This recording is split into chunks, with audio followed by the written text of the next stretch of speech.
Queridos amigos, sejam bem-vindos a mais um vídeo aqui no canal Poptopia. Eu sou Daniel. No vídeo de hoje nós vamos falar de X-Men, mais especificamente da minha coleção favorita dos X-Men atualmente, que é as maiores sagas dos X-Men, né?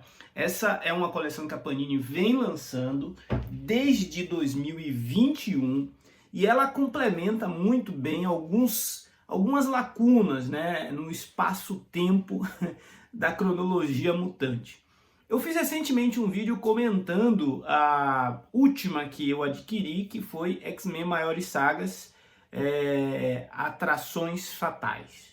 Fiz esse vídeo e fiz uma pergunta se vocês gostariam de um vídeo com a ordem cronológica. Vocês disseram que sim, e hoje a gente vai falar um pouquinho sobre isso, né? Fiz as minhas pesquisas, consultei alguns especialistas, um abraço para o Von Deus, um abraço para o Guilherme Smith, um abraço para o meu amigo Inácio, que deram todo um suporte para esse conteúdo estar aqui saindo para vocês. Isto posto, a gente vai falar de quadrinhos que inclusive estão esgotados, né? Esse é um problema sério dessa coleção. Então, vamos começar por aí. Alguns desses volumes estão esgotados e eu acho importante a gente fazer um movimento para a Panini reimprimir alguns desses volumes. Uma vez que o formato é bacana, o preço, se não é dos mais baratos, acaba se tornando acessível em algumas promoções, portanto, vale ter esse material em catálogo. Eu vou inclusive deixar o link para o site da Panini, que a gente tem um link de afiliado lá e tá rolando a Black Friday da Panini. Você comprando por esse link vai aproveitar a promoção e vai ajudar o canal e não vai pagar nada a mais por isso, né? E fica por perto aí, fica atento, porque essa semana pode ser que pinte promoção e eu divulgo aqui nos nossos grupos, nas nossas redes, os cupons, as coisas que estão acontecendo. O link para participar de nossos grupos no Telegram e no WhatsApp também estão na descrição do vídeo. Vamos para falar então dessa coleção magnífica que é as maiores sagas. Para começar, em junho de 2021, a Panini lançou a Canção do Carrasco, né? Essa é uma edição que já tinha sido publicada aqui no Brasil. Ela saiu como X-Men Gigante lá pela editora Abril e ganhou, e foi o título de estreia dessa coleção nova que a Panini lançou por aqui. Na época lançado a R$ 89,00, com 368 páginas, é a saga que mostra o destino, né, que revela o Cable como o filho do Ciclope e da Jean, que traz o conflito como um dos grandes vilões mutantes. É a partir daqui que a gente vai ter a dispersão do vírus legado na atmosfera. Tem todo um lance envolvendo Cable, Apocalipse, Bishop, Wolverine, mas é muito mais focado na família Summers. É um quadrinho muito interessante para quem é fã de X-Men e deveria ser o primeiro para você ler. A Panini aí, ela começou certo, ela lançou o primeiro volume, porque isso é lá no comecinho dos anos 90.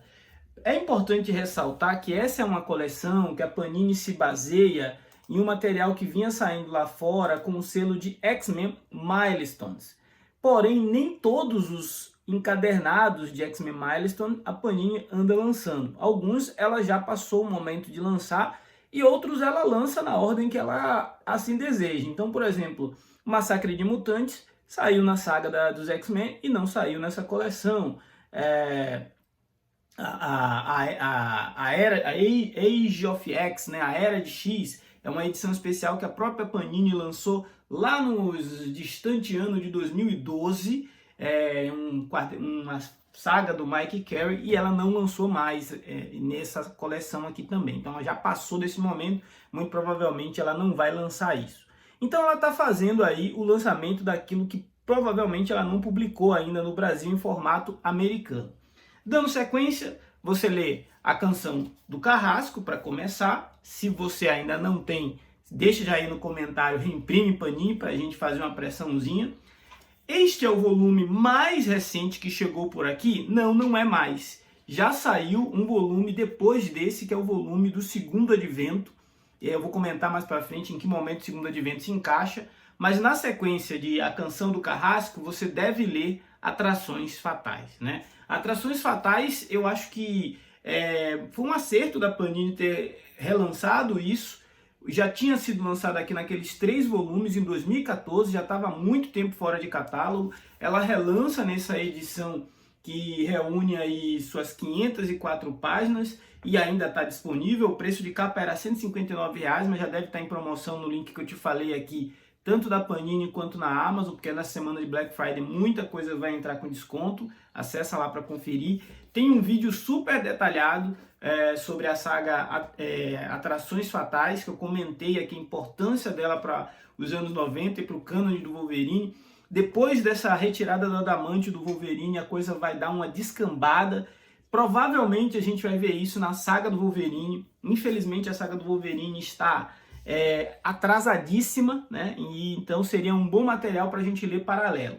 Atrações Fatais, então, é o segundo volume na ordem cronológica das maiores sagas dos X-Men a ser lido.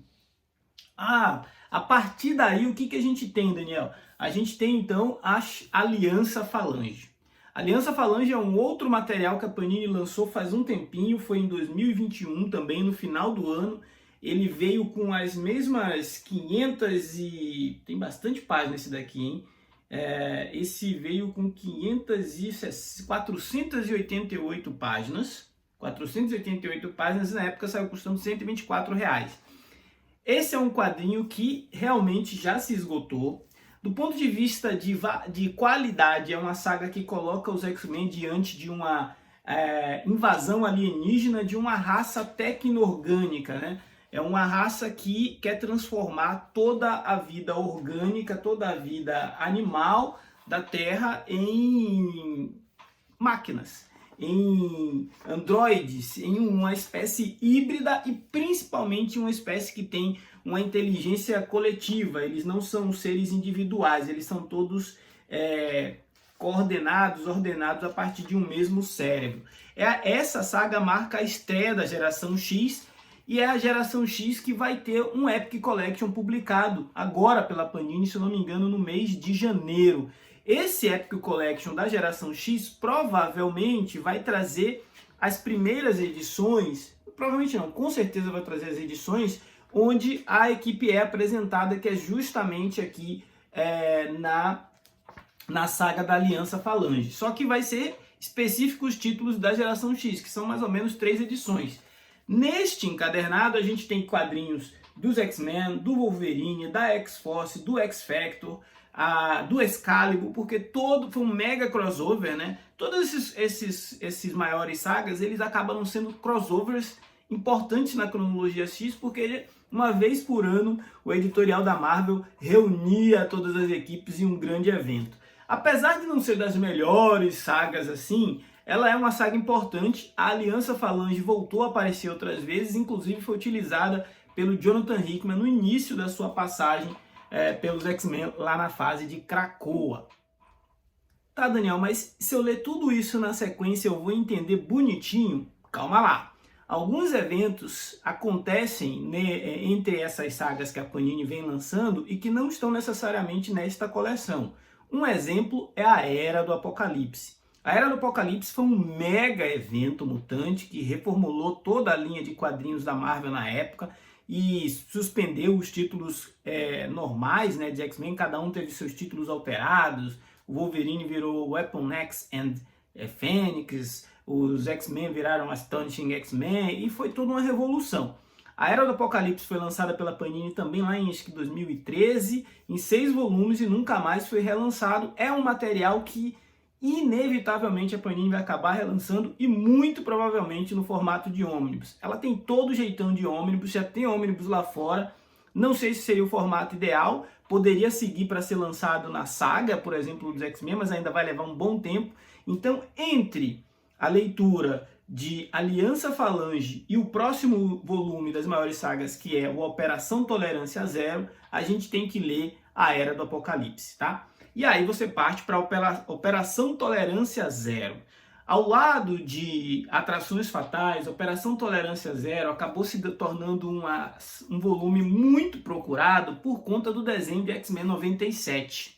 X-Men 97 acabou adaptando, né, nos últimos arcos, ali, nos últimos capítulos da série, os eventos que trazem o Bastion, a sua Operação Tolerância Zero, a sua perseguição aos mutantes, os seus sentinelas, e isso tudo foi mostrado originalmente aqui. Essa é uma fase bem complicada para os X-Men. A equipe estava bem desmobilizada, a opinião pública estava muito feroz contra os mutantes, e aí a Operação Tolerância Zero surgiu com muita força e acabou, inclusive, apreendendo os principais X-Men durante um tempo. O Cable foi responsável por proteger a Mansão X e os segredos do cérebro, enquanto a equipe principal tinha sido capturada pelo Bastion e estava em condições de total adversidade, né? O papel aqui do Homem de Gelo é um papel de destaque, mas cada núcleo mutante acabou lidando com a Operação Tolerância Zero separados uns dos outros. Então os X-Men estavam no deserto com Wolverine, Ciclope, Jean Grey, Tempestade e Míssil em uma equipe. Nessa época os desenhos eram do Leinil Francis Yu, enquanto o Homem de Gelo, a Medula e a Cecilia Reyes acabaram lidando com os Sentinelas em Nova York, a perseguição dos Sentinelas, e depois eles todos se reúnem em uma destruída Mansão X para que surja uma nova equipe, né, de mutantes. Essa equipe tinha Larval, Medula, e Fera e Cecilia Reyes, enfim. A saga Operação Tolerância Zero tem algumas diferenças em relação ao que a gente viu nos desenhos. Aquela é um pouco mais bem desenvolvida, o Bastion é mais agressivo e não tem o envolvimento do Magneto como a gente viu nos desenhos. Isso foi uma adaptação que eles fizeram para amarrar aqueles dois arcos. Saindo então da Operação Tolerância Zero, a gente meio que entra em uma fase de pequenos arcos, como o Julgamento de Gambit, a busca pelo Professor Xavier, a Saga dos 12, que foram materiais não publicados por aqui, pelo menos não em formato americano pela Panini. A Saga dos 12 saiu pela Abril, ainda naquela fase do X-Men Premium. A busca pelo Professor Xavier saiu em formatinho. E depois a gente entra na era do Grant Morrison, no início dos anos 2000. Foi um período onde a gente não teve nos novos X-Men grandes crossovers. A equipe dos novos X-Men e a equipe Extreme X-Men tiveram histórias independentes. O Morrison tocando seus títulos à frente dos novos X-Men e o Chris Claremont tocando seus títulos e suas histórias à frente dos Extremes X-Men. E aí, é importante então, Daniel, para o próximo volume, ler o quê? Bom, o próximo volume desta coleção é o Complexo de Messias, e aqui seria importante você ter lido a saga Dinastia M. A Dinastia M é aquela saga onde a Feiticeira Escarlate extermina os mutantes, extermina os poderes dos mutantes e faz com que a maioria deles fiquem incapacitados. Restam apenas 198 mutantes na Terra, e é a partir daí que começa a busca por uma nova mutante nascida, a recém-nascida Rope Summers, né, que ainda não tinha esse nome, vira a Esperança Summers, e a busca por ela, por todas as facções mutantes, acontece neste arco Complexo de Messias.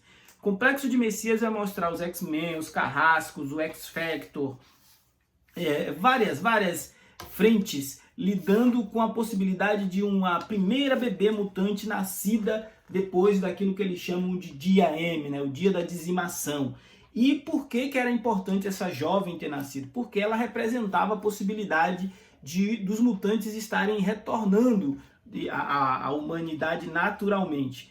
Esse mistério durou bastante tempo, as consequências são devastadoras, os Carrascos liderados pelo Senhor Sinistro, a Irmandade Mutantes, não, acho que são os ativistas extremistas de uma organização chamada a Direita, também procura exterminar. A gente vai ver um movimento muito agressivo aqui, e é uma saga de tirar o fôlego, assim. É uma saga dos mutantes com um senso de urgência, porque eles são atacados em todas as frentes e ainda precisam buscar essa bebê aí, resgatar essa bebê mutante. No final a gente descobre que ela está com um personagem e ela acaba sendo enviada para outro momento no tempo. Então, Complexo de Messias é um volume espetacular para a gente entender a fase moderna dos X-Men, mas tem aquele problema, está esgotado também. Então é um conteúdo aí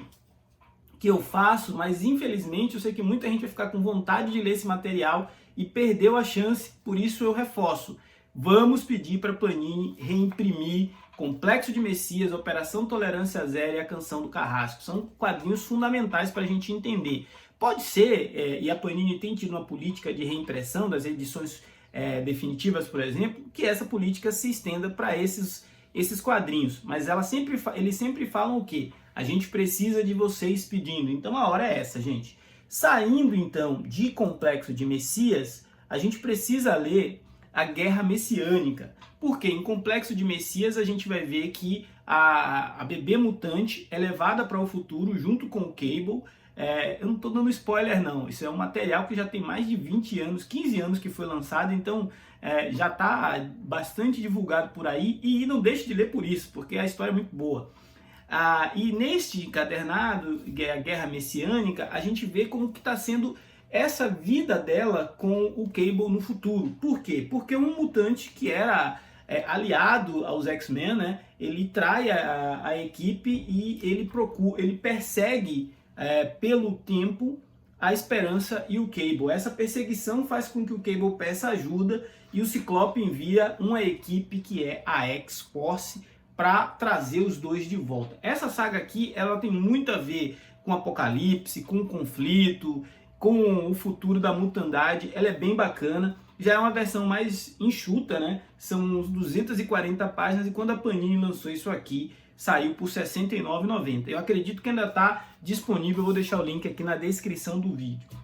Acabou a leitura de Guerra Messiânica, a gente entra ali num negócio que é os mutantes na Ilha de Utopia, os mutantes vivendo em São Francisco, o Ciclope tentando estruturar uma nova nação mutante sem a presença do Professor Xavier, porque aconteceu alguma coisa com o Professor Xavier lá em Complexo de Messias, e tudo isso durante uma fase da Marvel chamada Reinado Sombrio, onde o Norman Osborn era o responsável pela segurança e ele criou inclusive sua própria equipe de X-Men. Eu sei, parece confuso, mas basicamente é um prelúdio de Vingadores versus X-Men, onde o Norman Osborn monta sua própria equipe, o Ciclope monta a dele, os X-Men sofrem um bocado para garantir a defesa da sua ilha de Utopia, e tem aqui uma prévia daquilo que seria um grande evento no futuro de colocar os mutantes contra os maiores e mais poderosos heróis da Marvel, né?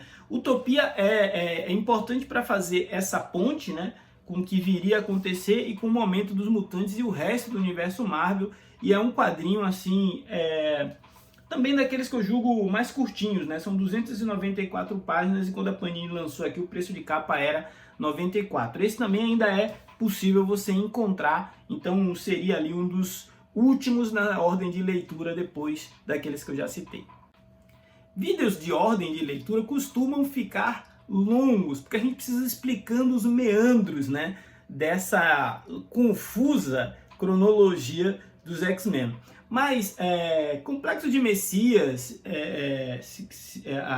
a Guerra Messiânica, Utopia, todas esses macro-eventos, eles acabam dialogando uns com os outros, e em algumas edições tem algumas informações que a gente que acabam resumindo o que veio antes, então a gente não fica assim tão perdido. Eu sempre recomendo a leitura, né, desses editoriais que a Panini coloca aqui para a gente poder contextualizar um pouco. Mesmo dentro da edição tem alguns asterísticos ali recomendando a leitura de materiais complementares. Depois de ler Utopia, o ideal então é partir para a leitura da saga Nação X, que é novamente o desdobramento dessa tentativa do Ciclope de sustentar uma ilha para a população mutante, né? Eles já tinham começado a restaurar os poderes de alguns mutantes, já não eram mais apenas os 198 mutantes, então essa nação ela é representada através de diversas histórias, algumas curtas, outros arcos um pouco mais completos, de como é a vida nessa nação mutante, né? Não é mais a escola do Professor Xavier, não existe mais o Westchester, os mutantes todos estão majoritariamente, pelo menos aqueles alinhados com a ideologia do Professor Xavier ali. Esse é o momento que se passa onde, depois de surpreendentes X-Men, a Kitty Pryde está morta, o Colosso está um tanto quanto amargurado, a gente vê o surgimento de novos mutantes como a Armadura, a Perigo, né, que é a Sala de Perigo, se transforma ali em uma personagem fundamental porque ela coordena a defesa dos mutantes. E a gente vai ver muitos novos mutantes aparecendo, muitos novos mutantes sendo apresentados, porque isso foi uma consequência, né? Um arco e uma série que a gente tinha aqui, que eram os novos X-Men, do Craig Cale e Christoph Yost, eu acho que eram esses dois. Esses novos mutantes apareceram nessa série. Depois o Craig Cale e o Christoph Yost foram escrever a fase espetacular da X-Force. Então você leria Utopia, depois Nação X e por fim a gente vai ver o que? Necrosha. Necrosha, dos volumes que eu tenho aqui, deveria ser o último a ser lido. É uma saga que mostra o ressurgimento de uma antiga vilã, que é a Selene, né? A Selene, ela acaba possuindo um artefato capaz de ressuscitar os mortos, e ela utiliza daquele vírus tecno-orgânico da Falange para pegar os 20 milhões de mutantes mortos na ilha de Genosha pela Cassandra Nova, no arco E de Extinção. Então, sim, você precisaria ter lido a fase do Grant Morrison para entender, mas tudo isso é explicado aqui. Lá em E de Extinção, os sentinelas selvagens terminam praticamente toda a população de Genosha, e a Selene encontra uma forma de ressuscitar esses mutantes e trazê-los de volta, e principalmente usá-los contra os X-Men lá na ilha de Utopia. Então nessa fase aqui os mutantes ainda estavam vivendo em uma ilha e são atacados pela sua inimiga, principalmente por ex-companheiros de combate dados como mortos, que retornam dos mortos e são enviados para atacar os heróis mutantes. É uma saga que ela é até certo ponto pretensiosa, não entrega tudo aquilo que prometeu, mas faz um trabalho de resgatar os personagens, por exemplo, como os Satânicos, os Novos Mutantes, e principalmente a Selene como uma personagem ali importante na vilania X, né? A Sina e a Olhos Vendados têm uma história relevante aqui também, são duas personagens pré-cognitivas, né? Elas conseguem ver o futuro, mas a gente vai ver que Necrosha é uma saga que se vendeu um pouco mais sombria, e no final ela entrega uma aventurona que na metade do encadernado você já matou a charada. O que aconteceu é que a minissérie principal aqui deve ter seus 4, 5 volumes, principalmente envolvendo a X-Force, e depois tem uma série de tie-ins que envolveu títulos como X-Men Legacy, Novos X-Men, o X-Force anual, enfim. Mas é uma leitura massa velho, por assim dizer, tá? Fecharia ali bem esse grande arco moderno dos X-Men. Daí entra a mais recente lançada edição dessa coleção, que eu ainda não tenho aqui, que é X-Men Segundo Advento. X-Men Segundo Advento já foi lançado nas mensais da Panini, lá por idos de 2016, 2017. É o arco que trata do retorno da Messias Mutante, né? Do retorno de Esperança Summers, a bebê que nasceu lá em Complexo de Messias, acompanhada do seu guardião, do seu tutor, que é o Cable. Esse retorno não vai ser tranquilo, porque o Bastion e várias outras organizações antimutantes já estão preparados para exterminar a Messias Mutantes antes mesmo dela retornar. Então existe toda uma guerra para que ela chegue em segurança ao território dos X-Men, e é toda uma operação militar. O arco em si é um arco muito movimentado, muito dinâmico, com grandes nomes envolvidos. Acho que tem Mike Carroll, Matt Fraction, enfim, tem bastante roteirista junto, e é um arco relativamente interessante. Eu ainda não tenho, mas vou adquirir em breve, e quando eu adquirir eu faço aquela resenha detalhada para vocês, porque agora eu fiquei meio com preguiça de pegar minhas revistas mensais antigas só para mostrar papel e jornal, não vale a pena, né? Para depois de Segundo Advento, a Panini já anunciou o Cisma, que é um quadrinho que inclusive saiu recentemente em Marvel Essenciais. Eu até comentei aqui que é uma edição interessante para a gente entender a ruptura do Ciclope com o Wolverine, o surgimento da escola Jean Grey que o Wolverine cria para tirar os jovens da influência do Ciclope, né? Esse é um material que tem vídeo recente aqui no canal. A Panini está lançando isso daqui acho que pela terceira vez, porque saiu nas mensais, saiu em Marvel Essenciais e agora vai sair nas maiores sagas. Na edição que está em pré-venda nas maiores sagas, você tem um material a mais que o prelúdio da luta do Cisma, né? O prelúdio desse micro saga que foi em 3 partes. Então é esse o diferencial para essa edição de X-Men Essenciais. Se você gosta de ter tudo padronizadinho, então é importante você comprar tudo dentro desse selo As Maiores Sagas. Se para você não faz diferença, você já tem as mensais, o Cisma é bem, talvez até dispensável, porque tem outros formatos, inclusive na Salvat. Agora eu quero te perguntar, né? Você tem feito essa coleção As Maiores Sagas? Você gosta desse material? Você gosta desse formato? Eu curto pra caramba.